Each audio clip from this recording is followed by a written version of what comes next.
kakati nze nga revolutionalist kyampadde amaanyi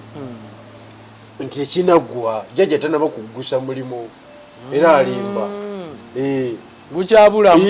ayinza otuleka awantu ng'asinga olukujjukujju yakikwata asooka ku UBC okulangirira yaba anabawulira abalala abayita ku UBC nti gyendaba mu Africa wano omusirikale yawamba ate nga warranka ya wansi naye nga Traore ali Burkina Faso naye agitambuza nekyadi wali kano Muhammad Domboya ne Guinea naye yali meja ezo ranka ezo ranka zezikwata because zo ziba zikyatekinga risk zezikomandinga kubanga n'ekirala nti omugomo gwonna nga gwaguddewo success yagwo eritaminingibwa credibility ya leader oba kye bayita kuplota credibility ye mu magye eritaminga success yaki yekyo kya planning kuba waliwo akasirikale akajja okusinziira ekaweweeta oba wano ekasajjagirwa oba wano ekakiri kawulire ku radio nti afande gundi yakoze eki awambi yakikutte nti afande ani oyo nti oyo tajja kunfuganzi mikusakata kakati yefuuke unity njiwulira oyo naye apaale n'ababe okubadiisaminga lutalo maama nebyo byetwetaaga andi kakati ekintu kyekiremedde ekintu kyekiremedde mu bya constitution kati kigenda kudda mu ebyo byakubaza kati abantu bonna bakyazibya amaaso gaabwe tebanaba ku interpretinga situation kyekiddako kikyaganya otegerekeka abantu bonna bakyali ku tweet omusirikale ovuma otya era deputy CDF omulamba oyogera otya bwoti tebamanyi implication yakyo tebamanyi kimplayinga kitya kakati ffe abataputa ebyobufuzi n'ababizanya n'ababigoberera ku mutinda gw'ensi yonna nze mmanya nti wano NFU can become a president. So you are lucky and strategic.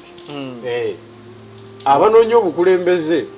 sibe bano fabali ku muzindale n'ofeka. Indiana case abali ku muzindalo ate tweyongerayo nnyo. Weyembeera. Kubanga kijja kutuuka ekiseera. Just kwa mwaka faananyi nti jjajja kaweddemu. Jjajja kaweddemu. Kati amawulire ga jjajja kaweddemu ekisooka State House tekyasobola gakuuma paka weyeetereza olwa faction eziriyo tekyasobola